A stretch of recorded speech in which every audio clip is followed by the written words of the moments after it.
ജാലകമാമീ റൂഹ് പിരിഞ്ഞ് നിശ്ചലമാകും ദേഹത്തെ ആറടി മണ്ണു കിളച്ചു കബറിക്കുള്ളിലടക്കും നേരത്തെ രക്ഷകനായി വരും തങ്ക സിറാജുളിയേ എൻ കബറിനുള്ളിൽ രക്ഷ തരോ റഹ്മത്താം തിരുനബിയേ എന്റെ നഫ്സിനെക്കാളെനിക്ക് പ്രിയമുള്ളോര് റൂഹിനെക്കാളെനിക്ക് വിലയുള്ളോര് മുത്ത് മുഹമ്മദ് മുസ്തഫ ഹക്ക് നബിയിൽ സല്ലല്ലാഹ് മുത്ത്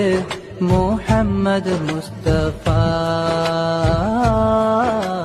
ഹക്ക് നബിയിൽ സല്ലല്ലാഹ്